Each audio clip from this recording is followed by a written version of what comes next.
London, April 1816. The wax candle chandeliers of the Duchess of Richmond's ballroom cast dancing shadows across marble floors so polished they reflected the glittering assembly like a mirror held to society's self-importance. Charlotte Vivienne Fairmont stood near the terrace doors, her gloved hand resting lightly on the cool stone column, and wondered not for the first time that evening why she continued subjecting herself to these ritualized displays of matrimonial commerce. At 22, Charlotte knew precisely what society thought of her. The whispers dogged her steps like an unwelcome shadow for 2 years now. Poor Charlotte Fairmont. Such intelligence wasted on wanting in fashionable prettiness. And after that dreadful business with young Mountjoy, well, one cannot blame her for becoming so profoundly cynical. She had learned through bitter experience to armor herself with indifference, to shield herself with sharp wit, and arm herself with cool composure her defense. The answer to her unspoken question stood across the crowded ballroom in eau de Nil silk and emeralds worth more than the Fairmont townhouse. Miss Lydia Winthrop, now Lady Mountjoy, who had arrived in London 2 springs ago with £40,000 and the subtlety of an invading army. The woman who had stolen Charlotte's tenderly held dreams with nothing more than an impressive dowry and insipid appeal. If stories of love that defy society's cruelest judgments move your heart, subscribe now and join us on this journey. You won't want to miss what happens next. Charlotte adjusted her spectacles with practiced nonchalance, a gesture she had perfected to signal both intellectual authority and complete disinterest in the marriage market's machinations. Her gown of deep plum silk was elegant but subdued, chosen deliberately to fade into the periphery of ballroom politics. She had become expert at invisibility. "Miss Fairmont," a familiar voice interrupted her studied observation, "how delightful to see you here, still gracing these events with your presence." Charlotte's spine stiffened imperceptibly before she turned to face the speaker.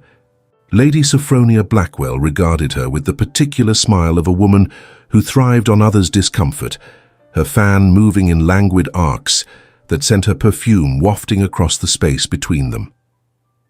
"Lady Sophronia," Charlotte replied with perfect courtesy.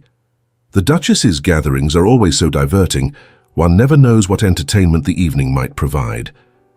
"Indeed," Lady Sophronia's eyes glittered with malicious amusement. "Though I confess I am surprised to see you remain so devoted to the season's activities. Most young ladies in your particular circumstances might have, shall we say, redirected their energies elsewhere by now." The implication hung between them like smoke. Women without prospects became governesses, companions, permanent residents in the homes of more fortunate relatives. Women who had been publicly rejected by promising suitors learned to accept invisibility as kindness. "I find intellectual stimulation wherever it may be found," Charlotte said smoothly. "Even ballrooms occasionally provide it, though admittedly one must search diligently." Lady Sophronia's smile tightened fractionally. Before she could respond, however, a subtle hush fell over the assembled company. Charlotte felt it before she saw its source, the collective turning of heads, the subtle shift in conversation's tenor. Benedict Lawrence Kingsley, Marquess of Stratford, had entered the ballroom. Charlotte had seen the Marquess before, naturally. One could hardly move through London society without encountering the man whose fortune was whispered to exceed that of several smaller European principalities. But she had never stood in proximity close enough to observe the details that now struck her with unexpected force. He was tall, perhaps 6 feet and 2 inches, with shoulders that spoke of physical pursuits beyond the fashionable idleness of his class. His evening attire was immaculate but severe, black superfine coat cut with mathematical precision, white cravat arranged with elegant simplicity that suggested a man who had no need for elaborate peacocking. His face was angular, all sharp planes and decisive lines, with grey eyes that swept the assembly with the cold assessment of a general surveying a battlefield. Those eyes lingered on Charlotte for a fraction of a second longer than necessary. Then, impossibly, he began moving in her direction with deliberate purpose. Lady Sophronia drew a sharp breath. "Surely he cannot be approaching us," she whispered with barely contained excitement. "The Marquess never dances, never socializes beyond strict necessity. It is said he considers ballrooms a waste of resources." Charlotte said nothing, her heart beginning to beat with uncomfortable intensity as the most powerful man in England closed the distance between them with assured deliberation. He stopped directly before her. Lady Sophronia seemed to have temporarily forgotten how to breathe. "Miss Charlotte Fairmont," he said, his voice a measured baritone that carried no warmth but perfect clarity. "I would speak with you. Privately, if you would permit." The ballroom had gone entirely silent in the space directly around them.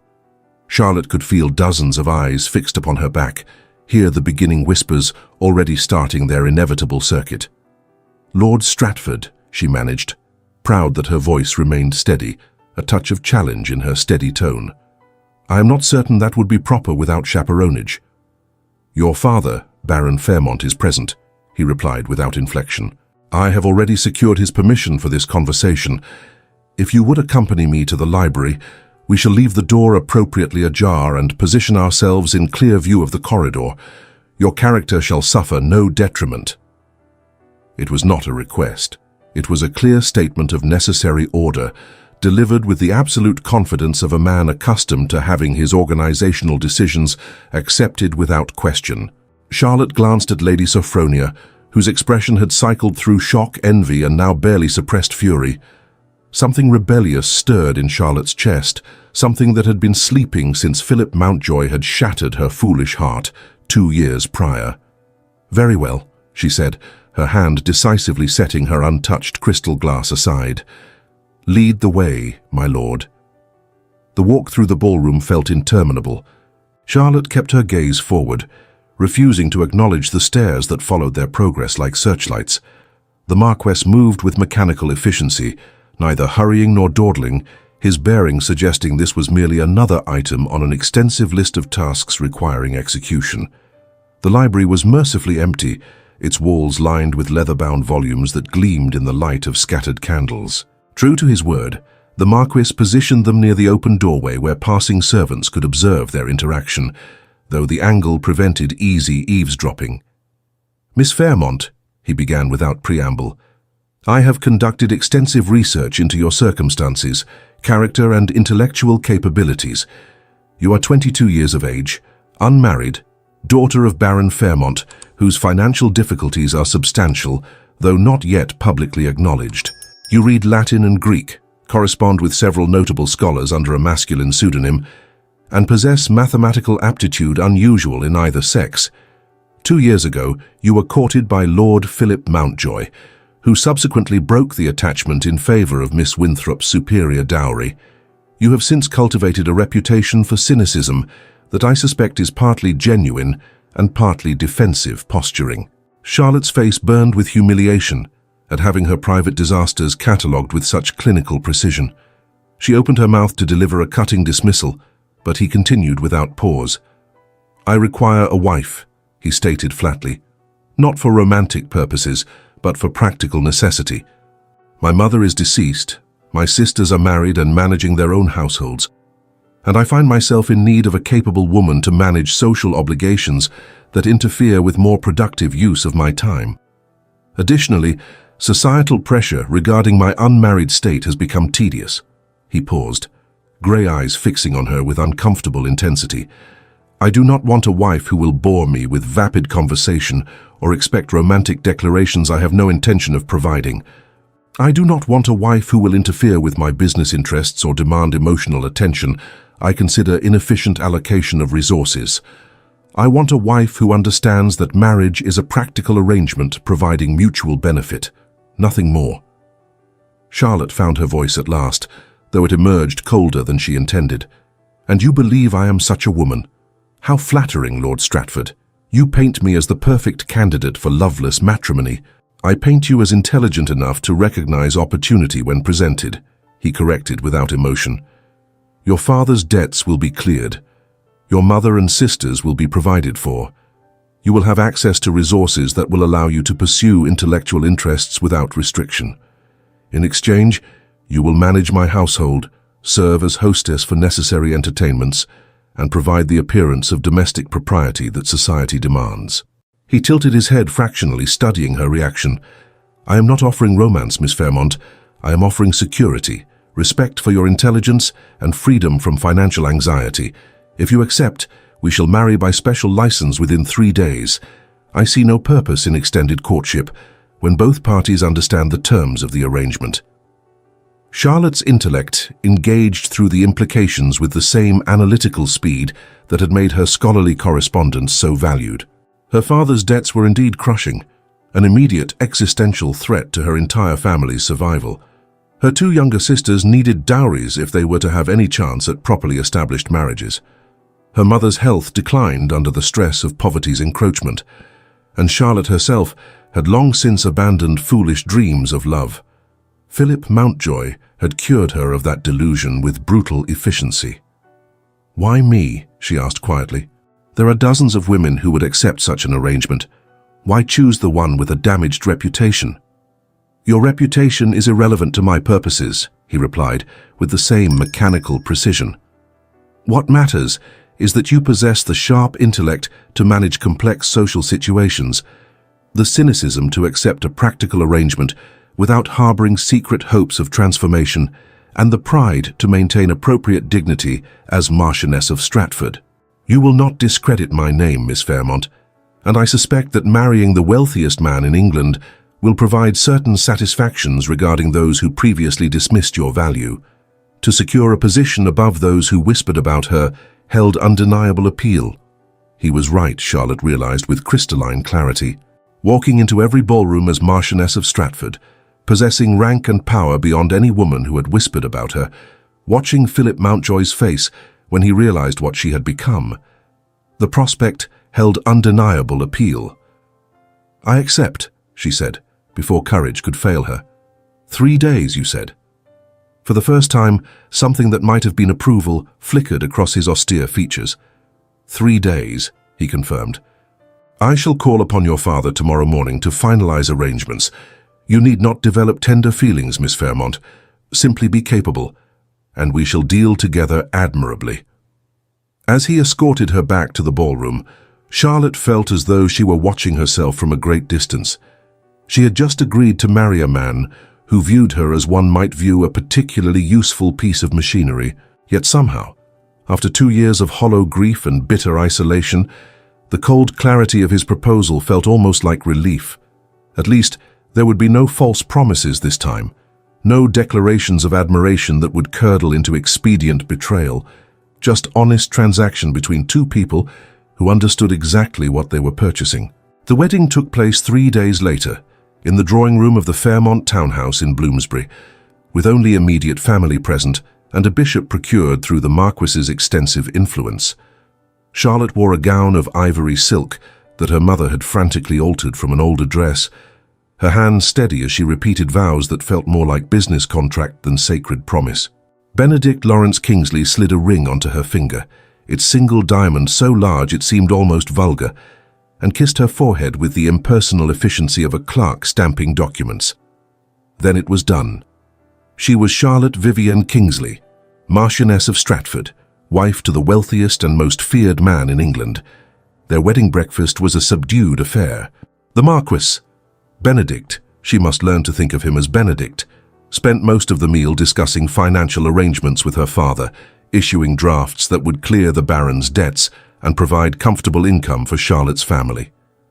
He spoke to her mother with distant courtesy, assured her sisters they would receive dowries of £5,000 each, and generally conducted himself like a philanthropist, dispensing benevolence, rather than a man celebrating his marriage.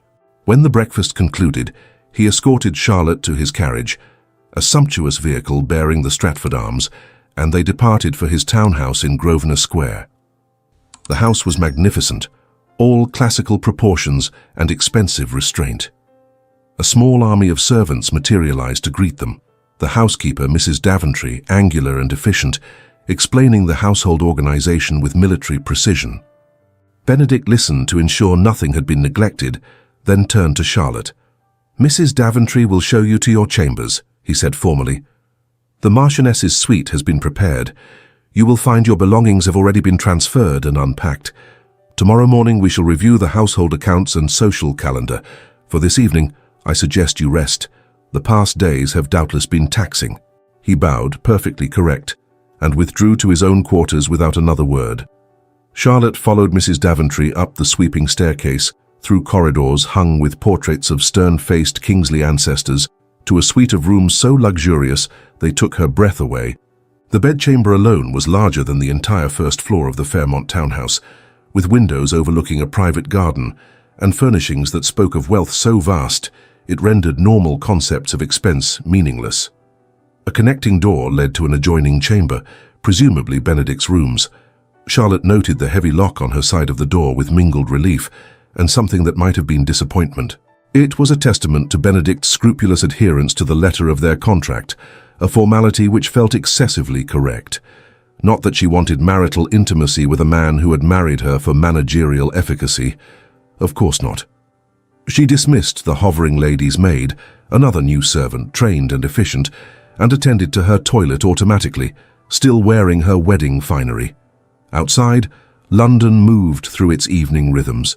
Inside, Charlotte contemplated the spectacular strangeness of her new existence. She was married. She was wealthy beyond previous imagination. She was Marchioness of Stratford, and she had never felt more alone in her entire life. The week that followed established patterns that would characterize their marriage. Benedict rose at 6 each morning and departed for his study, where he managed his extensive business interests through correspondence and meetings with various agents and advisors. Charlotte breakfasted alone, then spent mornings with Mrs. Daventry learning the intricate machinery of managing a grand household. The Stratford townhouse operated with mechanical precision that reflected its master's temperament. Every servant knew their duties exactly. Every expense was tracked with mathematical accuracy.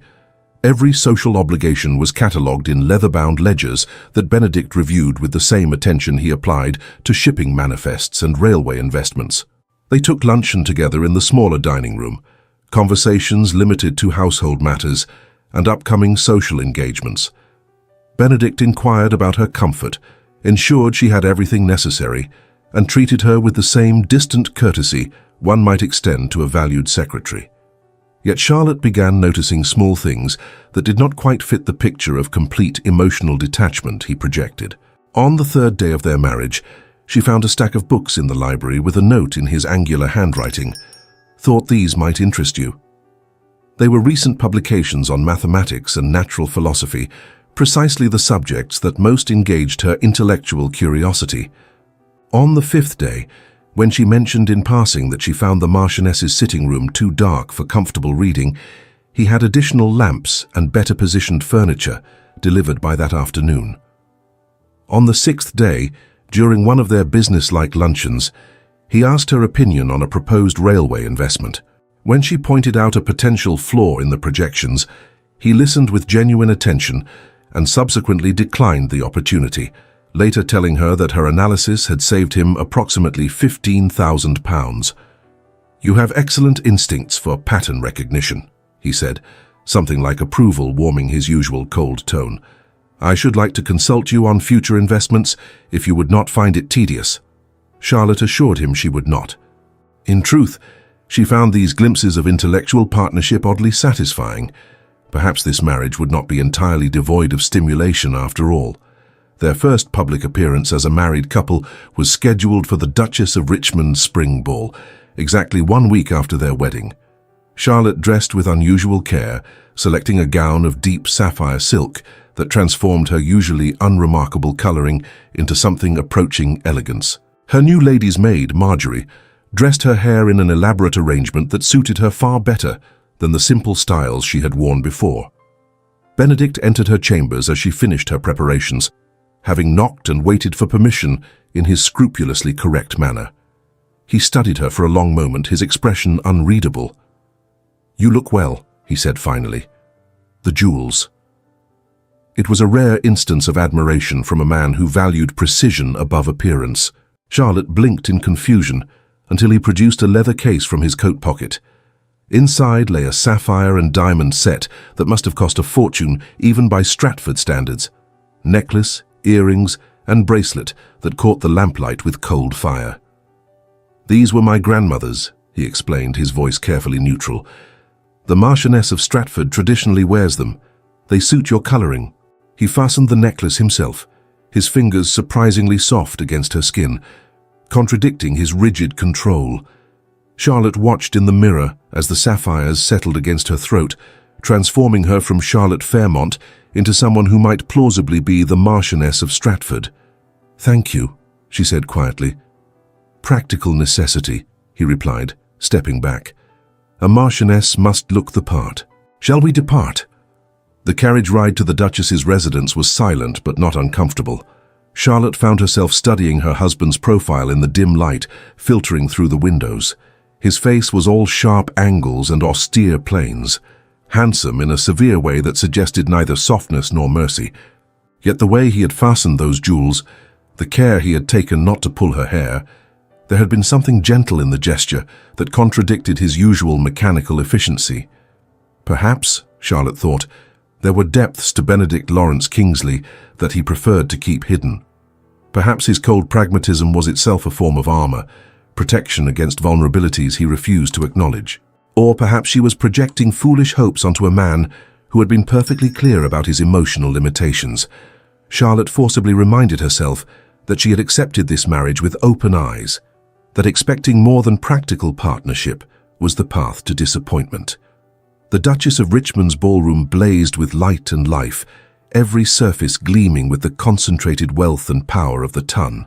Charlotte felt her stomach tighten with familiar anxiety as their arrival was announced, but Benedict's hand settled at her elbow with surprising steadiness. "Remember," he murmured so quietly only she could hear, "you outrank every woman in this room save the Duchess's. They will either defer to you or reveal themselves as fools. Either outcome serves our purposes." It was not romantic reassurance, but it was oddly effective. Charlotte lifted her chin and moved forward into the glittering assembly, with the bearing of a woman who belonged precisely where she stood. The reaction was immediate and gratifying. Women who had ignored her for 2 years suddenly materialized with eager smiles and congratulations. Men who had never bothered to request dances now sought introduction to the Marchioness of Stratford. Lady Sophronia Blackwell executed a curtsy so deep it bordered on theatrical, her expression oscillating between envy and desperate calculation. Benedict remained at Charlotte's side throughout the initial onslaught of attention, deflecting the most intrusive inquiries with frigid courtesy that sent ambitious mothers and curious gossips retreating in confusion. He introduced her to the Duchess, who received Charlotte with genuine warmth and a knowing glint that suggested she understood more than she revealed. "Lady Stratford," the Duchess said, taking Charlotte's hands in hers. "How delightful that Benedict has finally done the sensible thing and secured himself a wife of substance. I have always maintained that intelligence in a woman is vastly more valuable than insipid prettiness. You shall do admirably." Charlotte found herself warming to the older woman despite her usual wariness of aristocratic condescension. There was something genuine in the Duchess's manner that suggested real approval rather than empty politeness. "Your Grace is too kind," Charlotte replied. "Your Grace is accurate," Benedict corrected with the faintest trace of humor. "The Duchess rarely dispenses unearned compliments. Accept the praise, Charlotte. It is well merited."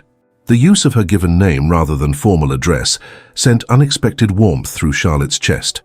She glanced at him in surprise, but his expression had already returned to its usual austere neutrality. The evening progressed with Charlotte navigating her new status with increasing confidence.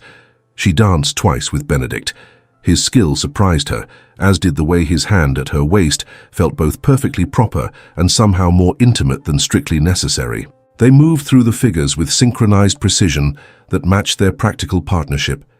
Yet Charlotte found herself disturbingly aware of his proximity, the subtle scent of his cologne, the warmth of his palm through her glove. She was retrieving punch from the refreshment room, accompanied by Marjorie in proper chaperone capacity, when a familiar voice made her spine stiffen with involuntary tension. "Lady Charlotte," the voice said with poorly concealed mockery, "still frequenting these events, I see. How persistent of you." Charlotte turned slowly to face Lord Philip Mountjoy, the man who had shattered her foolish heart 2 years prior and taught her the bitter lesson that romantic declarations meant nothing when balanced against £40,000 and a prettier face.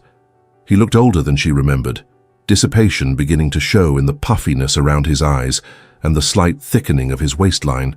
His cravat was tied with less precision than fashion demanded, and his evening coat showed signs of economy in its cut. Behind him stood his wife, the former Miss Lydia Winthrop, dripping with jewels, but wearing an expression of such vapid boredom it was almost impressive in its completeness. "Lord Mountjoy," Charlotte replied with cool courtesy that betrayed none of her inner turmoil. "I trust you are well."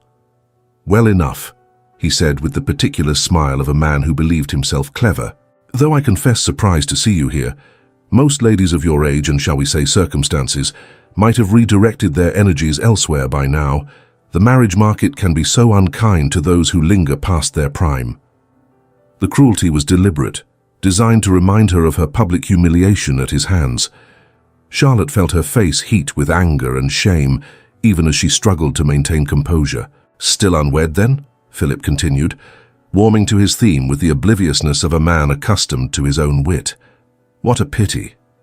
I suppose with your situation, your limited prospects, and your advancing years, it becomes progressively difficult to secure suitable establishment.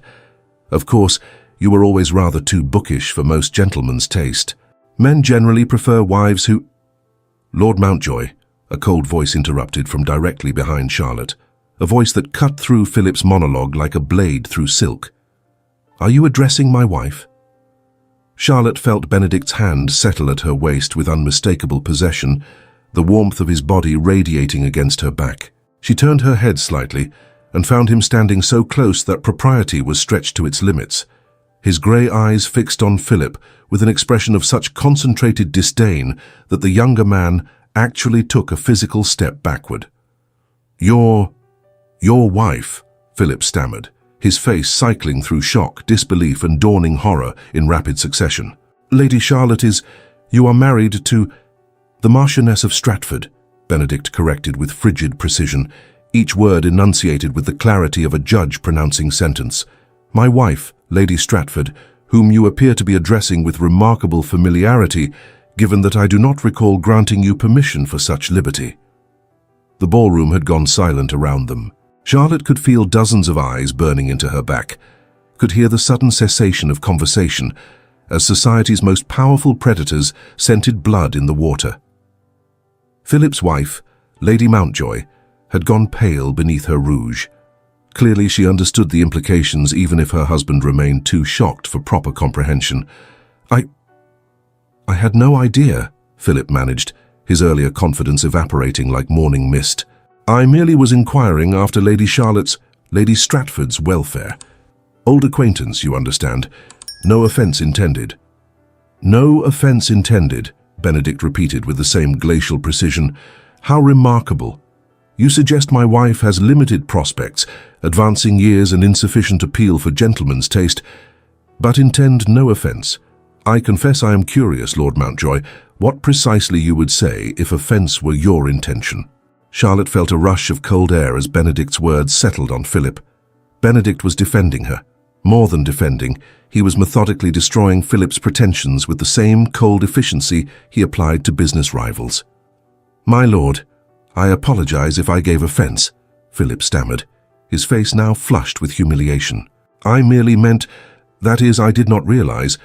You did not realize that the woman you rejected in favor of superior dowry would secure establishment vastly exceeding anything you could have provided," Benedict said with conversational casualness that somehow made the words more devastating. "An understandable oversight. One might argue it demonstrates the limitations of your judgment, but then your recent investments suggest that pattern is well established." Several men in their immediate vicinity turned away, shoulders shaking with suppressed laughter. Charlotte recognized Lord Hartwell and the Earl of Somerton, both known to be part of Benedict's circle of business associates. "My investments are sound," Philip said defensively, pride overcoming sense. "Indeed?" Benedict's eyebrows rose fractionally. "I was not aware that partnerships with Edgar Winthrop were considered sound investment strategy. Though I suppose when one's father-in-law loses £23,000 on failed mining speculation, one must maintain public confidence. Tell me, Lord Mountjoy, has Winthrop yet disclosed the full extent of the South American disaster? Or are you still operating under the impression that your wife's dowry remains intact?" The colour drained from Philip's face so rapidly, Charlotte thought he might actually faint. Lady Mountjoy let out a small strangled sound that might have been either shock or confirmation. Benedict turned his attention to Charlotte, his hand at her waist tightening fractionally in what might have been reassurance or possession or both. "My dear," he said, his tone warming by perhaps 1 degree when addressing her, "I believe the quadrille is forming. If you would grant me the honour?" Her voice barely a whisper. "Of course," Charlotte managed, her voice emerging more steadily than she felt. As Benedict guided her away from the carnage of Philip's demolished pretensions, Charlotte heard whispers exploding like fireworks around them. By morning, all of London would know that the Marquess of Stratford had publicly eviscerated Lord Mountjoy for insulting his wife. By afternoon, every detail of Philip's financial entanglements would be common knowledge.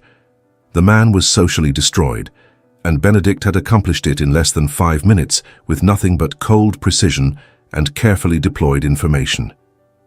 "You did not need to do that," Charlotte said quietly as they took their positions for the quadrille.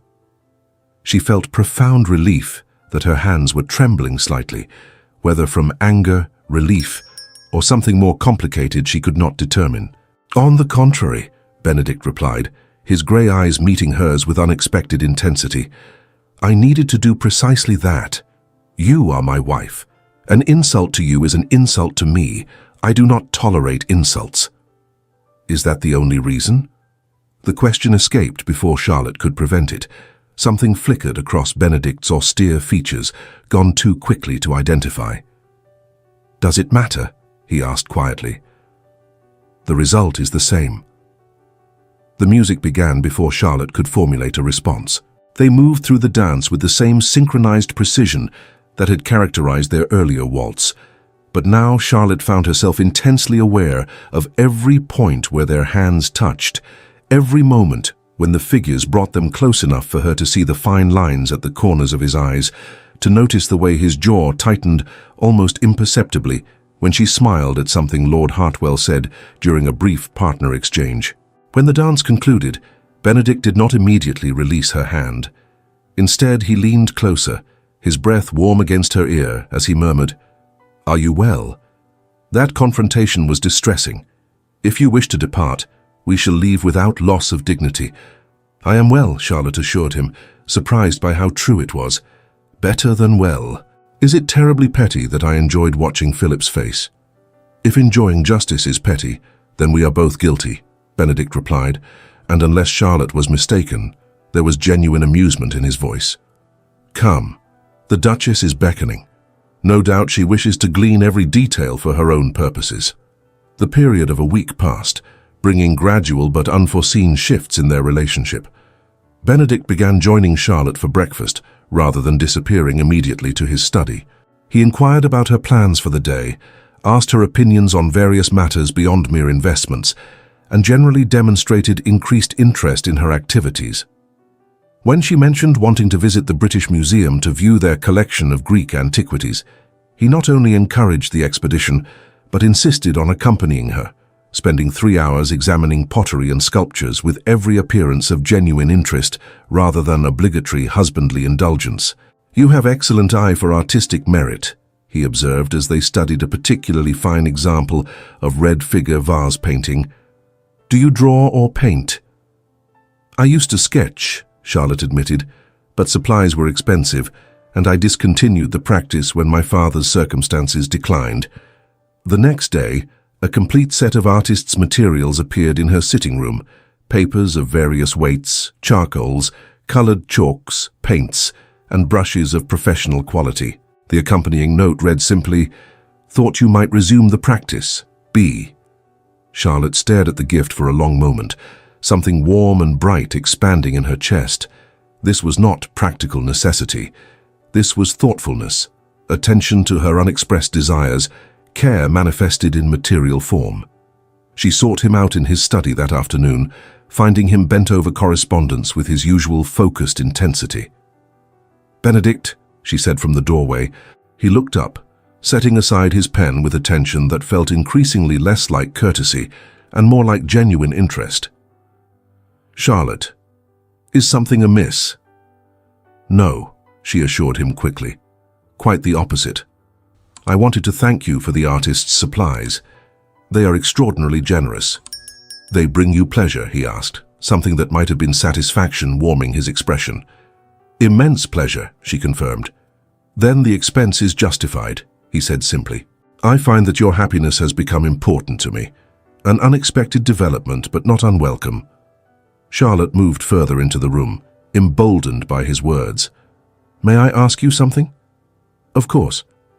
When you proposed marriage, you said you did not want a wife who would expect romantic declarations, but you have been thoughtful, kind even.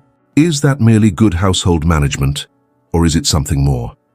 Benedict was silent for a long moment, his grey eyes searching her face with uncomfortable intensity. I am not skilled at emotional expression, he said finally.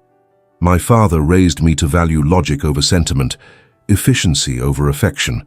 When I told you I wanted a practical arrangement, I believed that was the sum of what I could offer. He rose from his desk, moving to stand before the window overlooking the garden.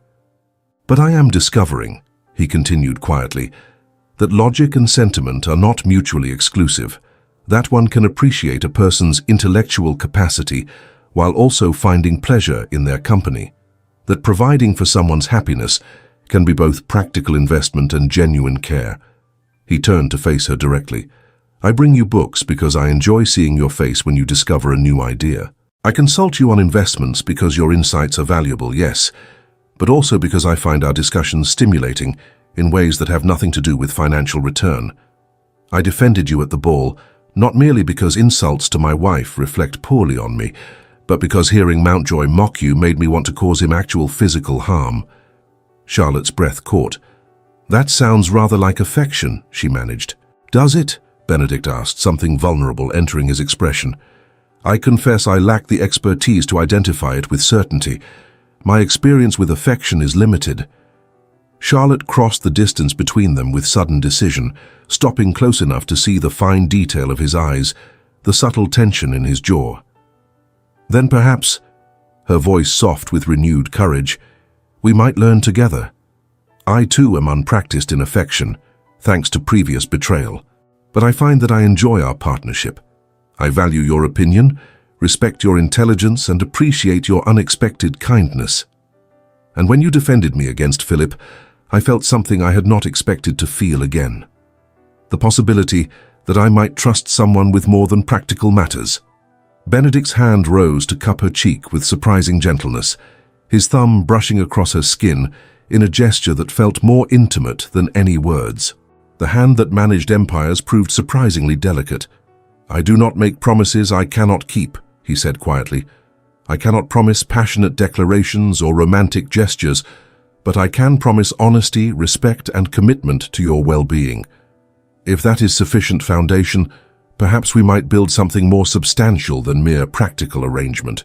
I believe, Charlotte replied, her heart racing with hope and fear in equal measure. That might be the most romantic thing anyone has ever said to me, because it is true.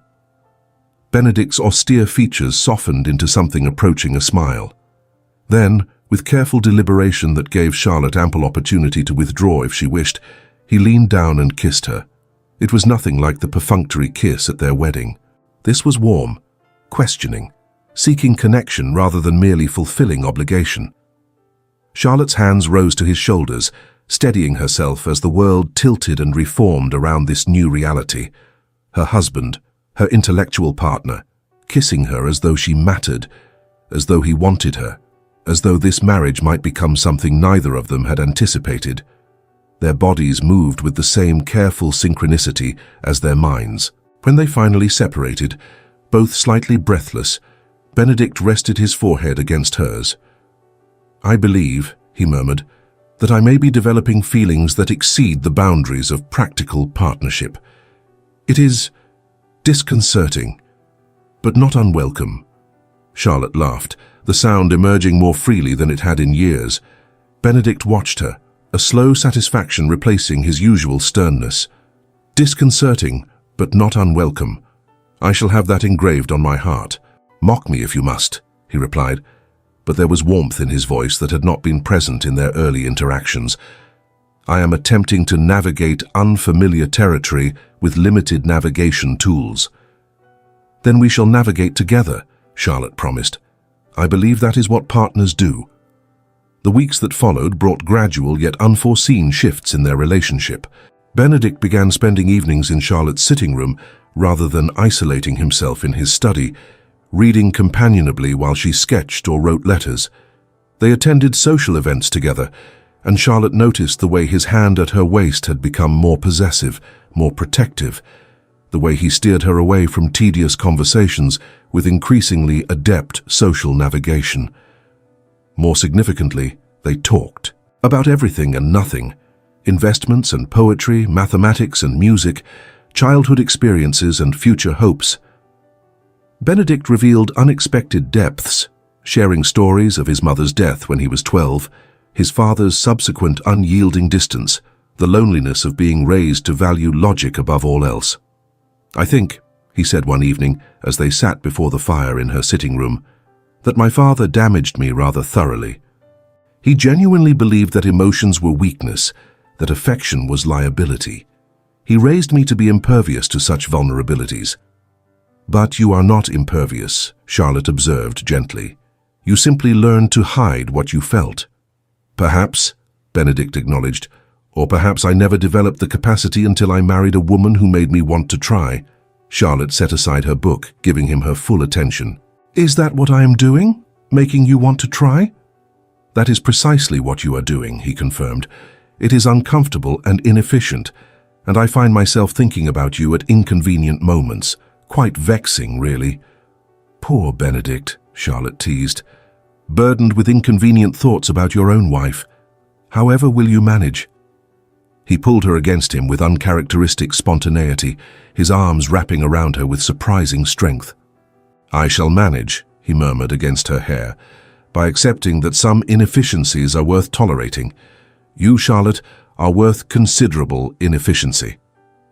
It was during these quiet evenings that Charlotte felt their marriage transforming from practical partnership into something far more precious. Benedict might never be demonstrative in public, might never write poetry or make grand romantic gestures. But in private, he was learning to be gentle, affectionate, vulnerable in ways that Charlotte suspected few people ever witnessed. 3 months into their marriage, Benedict appeared in her sitting room one evening with an expression of unusual uncertainty. "I have something to discuss," he said, a hint of nervousness in his usually confident bearing. Charlotte set aside her sketch immediately. "What is it?" "I have been considering the matter of marital relations," he said with characteristic directness. "When we married, I assured you there would be no expectations in that regard. However, circumstances have changed. My feelings have changed." He paused, visibly gathering courage. "I find that I desire you, Charlotte, not merely as intellectual partner or household manager, but as a wife in the fullest sense. However, I will not press the matter if you do not reciprocate such feelings. Your comfort and consent are paramount." Charlotte's heart hammered with mingled nervousness and anticipation. The connecting door between their chambers had remained locked since their wedding night, both of them respecting the boundaries they had established. But those boundaries no longer reflected the reality of their relationship. "I reciprocate," she said quietly. "I find that I desire you as well, not merely out of obligation, but because I have developed considerable affection for you. You have become profoundly cherished, Benedict." His expression transformed, tension releasing into something approaching joy. "Truly?" "Truly," Charlotte confirmed. "You defended me, respected me, gave me intellectual partnership and unexpected gentleness. How could I not develop feelings?" Benedict crossed to her with purpose, pulling her to her feet and into his arms. "I do not know the proper words," he said roughly. "I am not practiced in declarations, but I believe, based on all available evidence, I love you, Charlotte. The emotion is unfamiliar, but I can determine no alternative conclusion for this overwhelming need to ensure your happiness, to be near you, to know your thoughts and hear your laughter." Charlotte felt tears prickling behind her eyes. That was rather eloquent for a man unpracticed in declarations. "Desperation apparently improves my vocabulary," he replied. then kissed her with considerably more passion than their previous chaste exchanges. That night, Charlotte unlocked the connecting door between their chambers. Benedict came to her with careful consideration, taking time to ensure her comfort, demonstrating the same thoughtful attention to her needs that characterized all his interactions with her. Their physical union was tender and awkward and wonderful, the final barrier between them dissolving as they discovered this new dimension of their partnership. Afterward, lying in Benedict's arms with her head on his chest, Charlotte reflected on the extraordinary journey from that cold proposal in the Duchess's library to this moment of genuine intimacy. "I was so certain I would never trust anyone again," she admitted quietly. "Philip taught me that romantic declarations were meaningless, but you taught me that actions speak louder than words, that genuine care manifests in consistency rather than grand gestures." Benedict's arms tightened around her. "I was so certain I was incapable of love," he replied. "My father would be horrified to know I have become so thoroughly compromised by emotion, yet I find I do not care. You are worth the compromise." "We are quite the pair," Charlotte laughed softly. "Two damaged people who married for practical reasons and accidentally found what we had stopped believing existed." "Not accidental," Benedict corrected. "Inevitable. We are suited, Charlotte, in ways that exceed mere intellectual compatibility. We understand each other's wounds, respect each other's strengths, and apparently, against all rational expectation, we love each other." Charlotte lifted her head to look at him. "Say that again." "Which part?" "The part where you love me." Benedict smiled, the expression transforming his usually austere features into something approaching boyish charm. "I love you, Charlotte Vivienne Kingsley, Marchioness of Stratford. I love your intelligence, your resilience, your unexpected humor, and your capacity for forgiveness. I love the way you wrinkle your nose when concentrating on mathematical problems.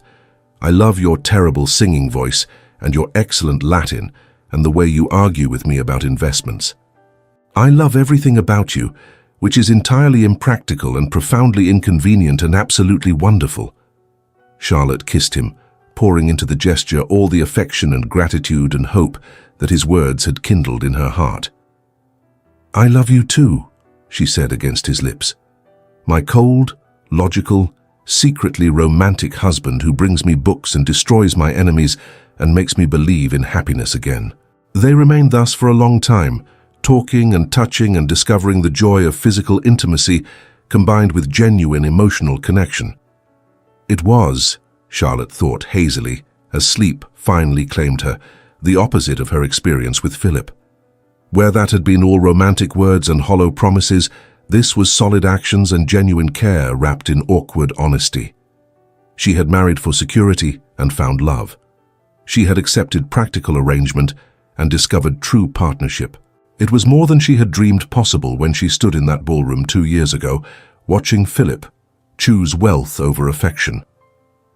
The season continued with Charlotte increasingly established as one of society's most respected hostesses. Her intelligence, which Philip had suggested was liability, became asset as she managed Benedict's social obligations with strategic brilliance and hosted dinners where genuine conversation flourished alongside political maneuvering. Philip Mountjoy, meanwhile, had effectively disappeared from fashionable society. The revelation of his father-in-law's financial disasters, combined with Benedict's clinical destruction of his pretensions, had relegated him to social obscurity.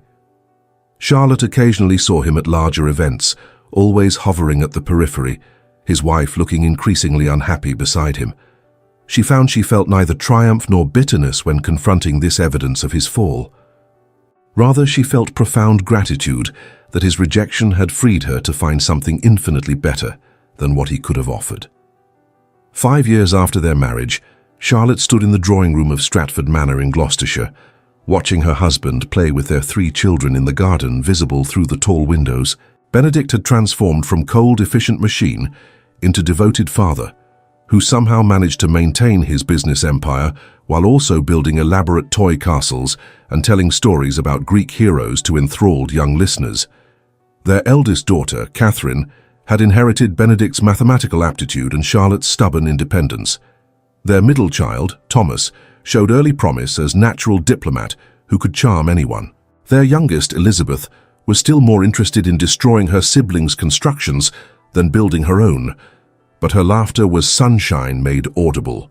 Charlotte had established her own philanthropic foundation, using Benedict's resources to fund education for girls from impoverished backgrounds. She had published several mathematical papers under her own name, no more masculine pseudonyms, and corresponded with scholars across Europe. She had, in short, built a life that combined intellectual fulfillment with domestic happiness, in ways she had never imagined possible during those bleak years after Philip's betrayal. A carriage appeared on the drive, and Charlotte recognized the Earl of Somerton's crest. Benedict had invited several business associates for a house party, continuing his practice of mixing pleasure with strategic relationship building. As the guests assembled for dinner that evening, Charlotte noticed Philip among the company. He had apparently managed some financial recovery and remained tenuously connected to Benedict's wider social circle. He looked older, harder, distinctly unhappy beside his wife, who had devolved from vapid prettiness into sharp-edged bitterness. During dinner, Charlotte found herself seated across from Philip by some trick of placement.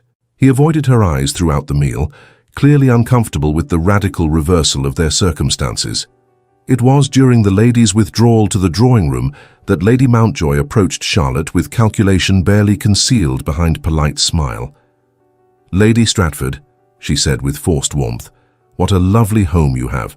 So fortunate for you that you secured such an advantageous match after that dreadful business years ago." Charlotte regarded her with cool assessment. "I consider myself extraordinarily fortunate," she agreed pleasantly, "though not merely for financial advantages. I have a husband I respect and love, children who bring daily joy, and intellectual pursuits that satisfy my curiosity. I suspect that is worth more than any dowry." Lady Mountjoy's expression tightened. "Yes, well, some of us married for love as well." "Did you?" Charlotte asked with genuine curiosity. "I was under the impression your marriage was arranged to combine your father's industrial fortune with Lord Mountjoy's aristocratic connections. Has that proven satisfactory?" The barb landed with precision.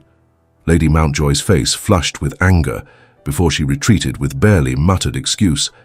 Later that evening, after the guests had retired, Charlotte found Benedict in the library nursing brandy before the fire. "You seated Philip near me deliberately," she accused without heat. "I did," he admitted without shame. "I wanted him to see what he lost. I wanted him to understand precisely how catastrophically he miscalculated when he chose £40,000 over you." Charlotte settled beside him, accepting the glass of wine he poured. "That is remarkably petty of you." "I never claimed to be above pettiness where you are concerned," Benedict replied. "The man insulted you, rejected you, attempted to humiliate you years later. Allowing him to witness your happiness is mild revenge compared to what my less civilized impulses suggest." Charlotte laughed, leaning against his shoulder. "My fierce protector, still defending me after 5 years of marriage." "Always," he said simply, pressing a kiss to her hair. "You are mine, Charlotte. I do not share well, and I hold grudges with remarkable persistence. Mountjoy rejected you, which makes him fool. He mocked you, which makes him enemy. That he must now observe your success while trapped in his own miserable circumstances brings me considerable satisfaction." "You are terrible," Charlotte informed him affectionately. "I am terrible," he agreed without remorse. "But I am terrible in your service, which makes it acceptable." They sat in comfortable silence for a time, watching flames dance in the hearth. 5 years of marriage had taught them that sometimes the best communication required no words at all. "Do you ever regret it?" Benedict asked quietly. "Marrying me for practical reasons rather than romantic love?" Charlotte turned to look at him fully, seeing the vulnerability still lurking beneath his confident exterior. "Not for a moment," she said firmly. "I regret Philip's cruelty, but I am grateful for it as well. It led me to you. It taught me that romantic declarations without substance are worthless, while practical partnership with genuine care is priceless." She cupped his face in her hands, making certain he heard every word. "You brought me books and defended my honor and asked my opinions and made me feel valued for the first time in my life. You gave me children and intellectual partnership, and a love built on respect rather than empty promises. How could I possibly regret finding all of that? Benedict pulled her into his lap, holding her close in the kind of gesture that would have been unthinkable during their early marriage. "I love you," he said against her hair. "Those 3 words that I once considered meaningless, I now understand are the most important sentence in any language. I love you, Charlotte. Thank you for teaching me how." "I love you too," Charlotte replied, her heart full of gratitude and contentment. "Thank you for being patient while I learned to trust again. Thank you for showing me that love can be both practical and profound." They remained thus until the fire burned low and exhaustion claimed them. 2 people who had married for logical reasons and discovered that logic and love were not mutually exclusive after all. The next morning dawned clear and bright. Charlotte watched from her bedroom window as Benedict organized an elaborate treasure hunt for the children, his usual severe efficiency transformed into playful creativity. Catherine dashed about with map in hand, while Thomas attempted diplomatic negotiation with his father over clues, and Elizabeth simply ran in circles, laughing. A knock at the door brought her lady's maid with morning chocolate and news that the Duchess of Richmond had arrived unexpectedly, requesting audience with Lady Stratford. Charlotte dressed quickly and descended to find the Duchess ensconced in the drawing room, looking around with evident approval at the comfortable elegance Charlotte had created. "Your Grace," Charlotte greeted with genuine warmth. "What an unexpected pleasure. I had not known you planned to visit Gloucestershire." "I did not," the Duchess admitted with conspiratorial smile, "but I heard through my sources that young Mountjoy was among your house party guests and I could not resist witnessing the spectacle. Tell me, has he been appropriately humbled by the sight of your extraordinary success?"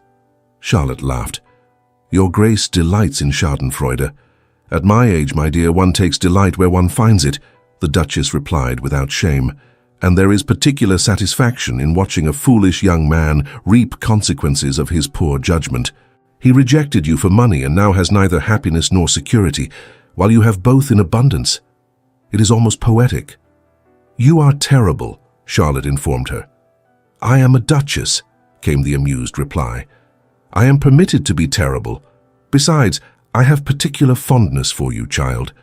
When Benedict first told me he intended to propose, I warned him that intelligence in a wife would either be his fortune or his ruin. I am pleased to see it was the former." "Did he truly consult you?" Charlotte asked with surprise. "Of course. Benedict may project absolute self-sufficiency, but he is wise enough to seek counsel when navigating unfamiliar territory. He wanted a wife who would not bore him, who could match his intellect and manage his household with capability. I suggested he consider you, actually." Charlotte stared at the older woman in shock. "You suggested me?" "I did," the Duchess confirmed. "I had observed you at various events, noted your intelligence and dignity despite your circumstances. When Benedict expressed his requirements, you immediately came to mind. I merely planted the seed. He conducted his own research and reached his own conclusions, but the initial suggestion was mine." "I never knew," Charlotte breathed. "Why would you?" The Duchess smiled. "It matters not who made the introduction, only that the match proved successful. And it has. Remarkably so. You have given him children, managed his social obligations brilliantly, and unless I am much mistaken, taught him how to love. That is no small accomplishment with a man raised to consider emotion a liability." Charlotte felt unexpected tears prickling behind her eyes. "Thank you," she said quietly, "for whatever role you played in bringing us together. I am happier than I ever imagined possible." "As you should be," the Duchess replied briskly. "Now shall we take tea in the garden? I should like to meet these remarkable children I have heard so much about, and perhaps observe Mountjoy's expression when he sees you presiding over your domain like the queen you have become." They did precisely that, spending a delightful afternoon in the sunshine while Charlotte's children charmed the Duchess with their antics, and Benedict demonstrated unexpected talent for hosting. Philip remained notably silent throughout, his discomfort palpable, as he witnessed the warmth and genuine affection that characterized the Stratford household. When the house party concluded 3 days later, Charlotte stood beside Benedict, waving farewell to their departing guests. Philip's carriage was among the last to leave, Lady Mountjoy's pinched expression visible through the window. "I believe," Benedict observed as the final vehicle disappeared down the drive, "that particular experiment in social torture was highly successful." Mountjoy looked absolutely wretched throughout his entire visit. "You are incorrigible," Charlotte informed him. "I am protective," he corrected. "There is a distinction. Also, I enjoy ensuring that those who wronged you understand the magnitude of their mistake. It is one of my few indulgences." Charlotte turned to face him fully, struck again by how much this severe logical man had changed over 5 years of marriage. He smiled more now, laughed with their children, demonstrated affection with increasing comfort. Yet beneath the softer exterior remained the same fierce intelligence and protective intensity that had defended her against Philip's mockery that night at the Duchess's ball. "I love you," she said simply, "not despite your protective nature, but because of it. You make me feel valued and safe and cherished. Thank you for that." Benedict pulled her close, heedless of any servants who might observe. "I love you," he replied.